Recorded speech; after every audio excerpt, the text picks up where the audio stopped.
మనం దేవుణ్ణి చూడాలంటే మనం ఎలా ఉండాలి?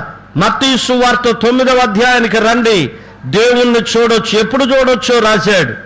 మత్తయి సువార్త 5వ అధ్యాయం చూడండి, 8వ వాక్యం. హృదయ శుద్ధి గలవారు ధన్యులు, వారు దేవుణ్ణి ఏమండి, హృదయ శుద్ధి గలవారు ధన్యులు వారు అని ఉంది. ఎవరు? ప్రార్థనకు వచ్చి పగబెట్టుకున్న వాళ్ళ, ప్రార్థనకు వచ్చి అసూయ పెట్టుకున్న వాళ్ళ, ప్రార్థనకు వచ్చి సినిమాలు చూసేవాళ్ళ, ప్రార్థనకు వచ్చి వ్యభిచరించే వాళ్ళ, ప్రార్థనకు వచ్చి దొంగతనం చేసేవాళ్ళ, ప్రార్థనకు వచ్చి మోసాలు చేసేవాళ్ళ, ప్రార్థనకు వచ్చి అసూయ పనులు చేసేవాళ్ళ కాదట. మరి ఎవరట? హృదయ శుద్ధి. అర్థమైందా? మనకి కొన్ని శుద్ధులు తెలుసు. ఏంటంటే ఒకటి గృహశుద్ధి, గృహశుద్ధి. రెండోది దంతశుద్ధి, దంతాలను ఏం చేస్తాం చెప్పండి. మూడోది వస్త్రశుద్ధి. ఏ శుద్ధి? నేను అప్పుడే 3 చెప్పాను. ఒకటి దొరగారు పేడ శుద్ధా? దొరగారేరమ్మా, పనికి వెళ్ళారా? వెళ్ళని, ఆయన అలా వెళ్తూ ఉండాలి. చిన్న దొరగారేరి వచ్చారు. చెప్పండి హల్లెలూయా.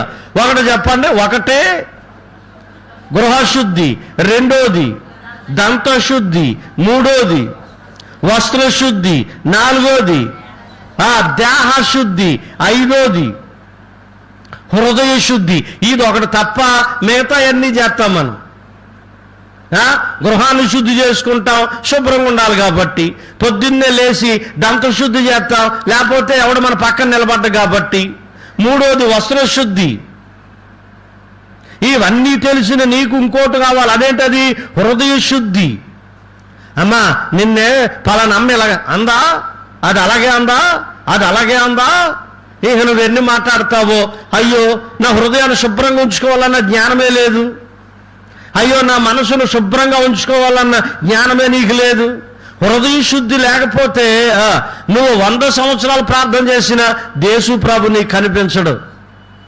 నువ్వు 100 సంవత్సరాలు ప్రార్థన చేసినా ప్రభు నీ దగ్గరకు రాడు, నీకు దర్శనం ఇవ్వడు, నీతో మాట్లాడడు, నీవు కనపడ్డు. ఆ మధ్య ఒక ఆవిడ నాతో ఇలాగ అంది, అయ్యగారు అండి నేను యేసుబాబుని చూశాను అంది. అవునమ్మా, నేను ఎవరిని చూశాను చెప్పండమ్మా. ఎవరిని చూసిందంటే ఆవిడే, అయ్యగారు నేను యేసు ప్రభును చూశానండి. అలాగమ్మా, ఎలా ఉంటాడు ఆయన? అయ్యగారండి యేసు ప్రభు అండి నా కల్లో కనపడ్డాడండి. Very good. ఏమన్నాడమ్మా? ఏమన్నాడంటారేటండి? చందన బ్రదర్స్ తీసుకెళ్ళాడండి ఆయన నన్ను. చందన బ్రదర్స్ తీసుకెళ్ళాడా? యేసు ప్రభు ఇలా కూడా చేస్తాడా?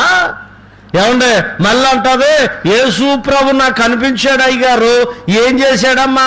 మా జావు చెట్టుకి ఏలాడుతున్నాడండి, ఉయ్యాలు ఊగుతున్నాడండి. అప్పుడు నేనన్నాను, అమ్మ నువ్వేమనుకోపోతే మాట చెప్తానమ్మా. ఏంటి అయ్యగారు నీకు కనిపించింది యేసు ప్రభు కాదు, యేసు ప్రభు రూపంలో ఉన్న దెయ్యం. నాకు తెలుసండి మీరు ఇలాగ అంటారని, కానీ ఆ పాదిరి గారు ఉన్నారు చూసావా, ఆయన చెప్పిందే నిజం. అది ఆయన చెప్పింది నిజమంట, నేను చెప్పింది అబద్ధం అంట. ఈ అమ్మి భర్త అంటే పడదు, పిల్లలంటే పడదు, కోడలంటే పడదు, పక్కోడంటే పడదు, పొరుగోడంటే పడదు.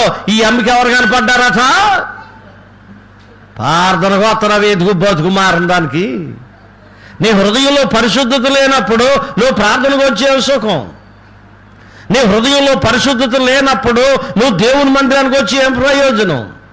నీ హృదయంలో నీతి లేనప్పుడు నువ్వు దేవుని మందిరానికి రావడం ఏం ప్రయోజనం?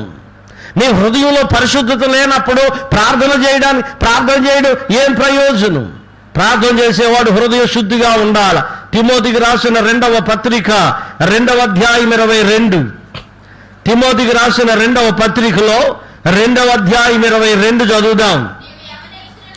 నీవు యవ్వన ఇచ్చల నుండి పారిపో, పవిత్ర ఏదదే మళ్ళీ చదువు, పవిత్ర హృదయులై.